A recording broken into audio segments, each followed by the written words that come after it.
हमारी आज की कहानी जीवा नाम की लड़की से शुरू होती है। उसके बड़े बड़े नारियल देखकर अक्सर ही आदमियों का डंडा सलामी देने लगता। वैसे जीवा एक दांतों के मिस्त्री से एक तरफा प्यार करती थी और उस दांतों के मिस्त्री का नाम हार्वी था। जीवा दांत दुखने का बहाना बनाकर अक्सर ही उसके क्लिनिक में आती रहती और आज भी वो क्लिनिक में पहुंच चुकी थी। रिसेप्शन पर बैठी लड़की का नाम कैट था। जीवा उससे हार्वी के बारे में पूछती है तो कैट उसे इंतजार करने को कहती है। कुछ ही देर बाद जीवा हार्वी के कमरे में आ गई, जिसके बाद उसका इलाज शुरू हो गया। इसी बीच जीवा का दिल करने लगा कि हार्वी अपना डंडा उसकी गुफा में डाल दे। वो मर्जानी तो उसके बच्चे की माँ भी बनना चाहती थी, मगर ये चीजें अभी नहीं हो सकती थी, क्योंकि आपको पहले हार्वी के बारे में जानना पड़ेगा। हार्वी का घर शहर से बाहर था। वो एक शादीशुदा आदमी था और उसकी बीवी का नाम मारिया था। हार्वी एक बच्चे का बाप भी था। हार्वी अपनी बीवी से बहुत प्यार करता था और वो सिर्फ उसी की गुलाबों में अपना डंडा डालता था। कुछ दिनों बाद जीवा फिर से क्लिनिक में पहुंच गई और हार्वी उसका इलाज कर अपने घर में आ जाता है। जीवा भी उसके पीछे पीछे उसके घर तक पहुंच गई। वो बाहर ही रुक कर हार्वी को देखने लगी। उधर मारिया हार्वी के पास आकर कहती है कि आज मेरी गुफा में आग लगी हुई है,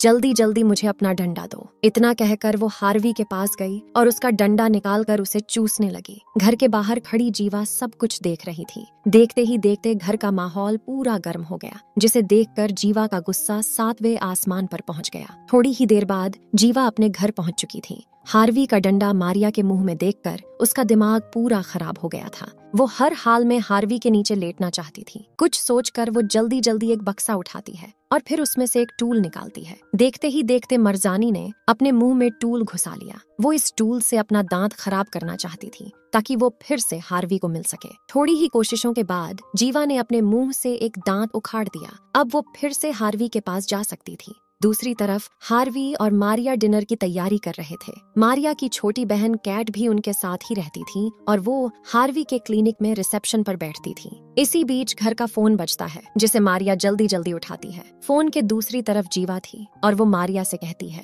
कि मुझे हार्वी से बात करनी है। उसकी बात सुनकर मारिया ने फोन हार्वी को दे दिया, जिसके बाद जीवा कहती है कि मेरा एक दांत टूट गया है और मुझे काफी दर्द भी हो रहा है। उसकी बात सुनकर हार्वी उसे कल सुबह क्लिनिक आने को कहता है। अगले दिन सुबह हार्वी जैसे ही अपने क्लिनिक में आता है, तभी उसके पीछे पीछे जीवा भी वहाँ पहुँच जाती है। हार्वी पहले उसका हालचाल पूछता है और फिर उसे अपने केबिन में ले जाकर बैठने को कहता है। अब हार्वी एक तरफ होकर अपने ग्लव्स पहनने लगा। इसी बीच जीवा जल्दी जल्दी खड़ी होकर अपने कपड़े उतार देती है। इससे पहले कि हार्वी कुछ समझ पाता, जीवा उसे पकड़कर चूमने लगी। अचानक तभी केबिन में कैट आ जाती है। दोनों को साथ साथ देखकर उसे लगा कि हार्वी उसकी बहन को धोखा दे रहा है। वो जल्दी जल्दी वहाँ से चली जाती है। हार्वी केविन से बाहर आकर उसे समझाने लगता है कि मैंने कुछ नहीं किया था। इससे पहले कि वो कैट को यकीन दिला पाता, तभी केबिन में जीवा की चीख गूंजती है। चीख सुनकर सभी केविन की तरफ दौड़ते हैं। केविन के अंदर आते ही हार्वी देखता है कि जीवा के मुंह से खून निकल रहा है। उसकी हालत देखकर हार्वी ने जल्दी जल्दी उसका इलाज शुरू कर दिया। दरअसल हार्वी जैसे ही केविन से बाहर निकला था, तभी जीवा ने जानबूझकर अपने मुंह से खून निकाला था। खून निकालने के लिए उसने उसी जख्म को छेड़ा जो उसने कल रात अपने मुंह में बनाया था। कुछ ही देर में हार्वी उसका खून रोककर उसका इलाज कर देता है। फिर वो उसे घर जाकर आराम करने की सलाह देता है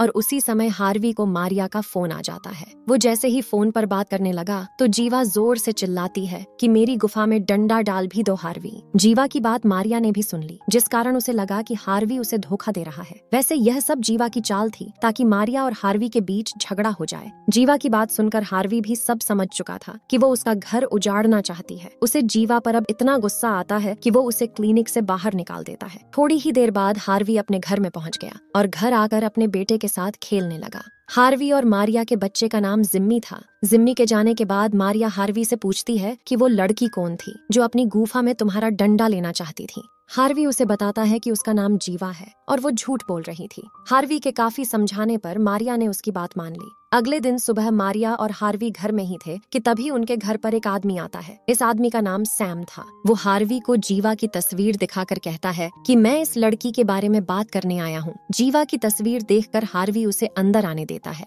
जिसके बाद सैम उन्हें जीवा के बारे में काफी कुछ बताता है। दरअसल कई साल पहले जीवा सैम से भी एक तरफा प्यार करती थी। उसके इस प्यार के कारण सैम को भी बहुत परेशानियों का सामना करना पड़ा था। जब सैम की जिंदगी पूरी तरह से तबाह हो गई तो जीवा उसे छोड़कर हार्वी के पीछे लग गई। सैम दोनों को बताता है कि जीवा का पिता एक मनोचिकित्सक था और उसने जीवा पर कई प्रयोग किए थे, जिनकी वजह से जीवा एक सायको बन गई और तब से ही वो सच्चे प्यार की तलाश कर रही है। सारी बातें सुनकर हार्वी सैम से पूछता है कि तुम यहाँ क्यों आए हो और हमें जीवा के बारे में क्यों बता रहे हो। इस पर सैम कहता है कि मैं जीवा से बदला लेना चाहता हूँ, इसीलिए तुम लोगों की मदद कर रहा हूँ। उसी रात जीवा भी गहरी सोच में डूबी हुई थी। हार्वी ने जिस तरह उसे क्लिनिक से निकाला था वो उसे बिल्कुल भी अच्छा नहीं लगा था। आखिर में उसने हार्वी को मजा चखाने का फैसला कर लिया। काफी सोचने के बाद वो सीधा पुलिस के पास जाती है। कुछ देर बाद पुलिस हार्वी के घर आकर उसे गिरफ्तार कर लेती है। हार्वी पर इल्जाम था कि उसने अपने क्लिनिक में जीवा की गुफा में डंडा घुसाने की कोशिश करी। अगले दिन सुबह कैट और जिमी पार्क में घूमने आते हैं। जिमी बार बार हार्वी को याद कर रहा था,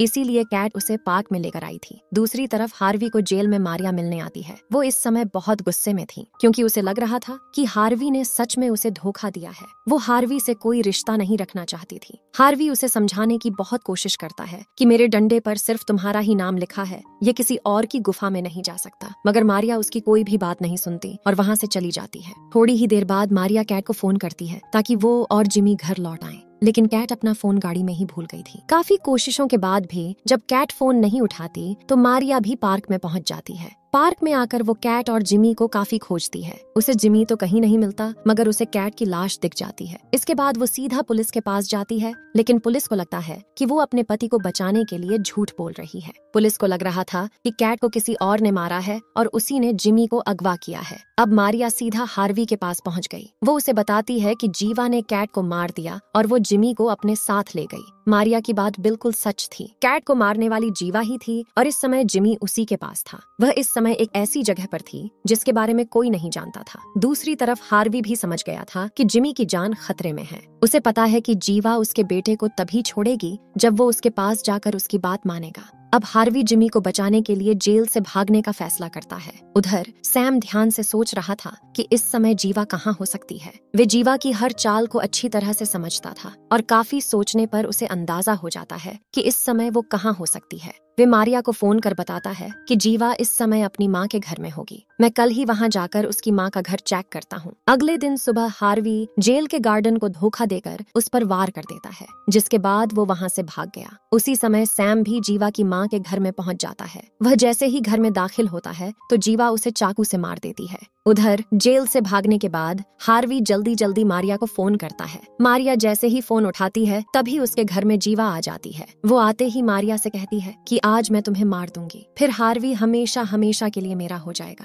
उसकी आवाज हार्वी ने भी फोन में सुन ली थी, जिसके बाद वो सीधा अपने घर की तरफ दौड़ता है। घर में मारिया की जान खतरे में थी क्योंकि जीवा उसे कभी भी मार सकती थी। थोड़ी ही देर बाद हार्वी भी घर में पहुंच जाता है और उसी समय जीवा मारिया पर जोरदार वार करती है। हार्वी को सामने देखकर वो कहती है कि अब हमारे बीच कोई नहीं आएगा और तभी मारिया उठकर उस पर वार करती है। उसी समय पुलिस भी हार्वी को खोजते खोजते उसके घर तक पहुंच जाती है। वो घर में आकर जैसे ही हार्वी को गिरफ्तार करने लगते हैं तभी जीवा सामने आकर कहती है, मेरे पति से दूर रहो। जीवा की बात सुनकर पुलिस वाले बहुत हैरान थे। कहानी के आखिर में पुलिस जीवा को पकड़ लेती है, लेकिन बार बार पूछने पर भी वो जिमी के बारे में कुछ नहीं बताती। दरअसल जीवा ने जिमी को कहीं छुपा दिया था और उसकी देखभाल जीवा जैसा ही कोई कर रहा था। आज जीवा से मिलने उसका वकील आता है, जिसे देखकर जीवा को उससे प्यार हो जाता है। सायको लड़की को एक बार फिर से एक तरफा प्यार हो गया था और इस बार पता नहीं वो क्या क्या करेगी। इसी के साथ इस कहानी का यही अंत हो जाता है।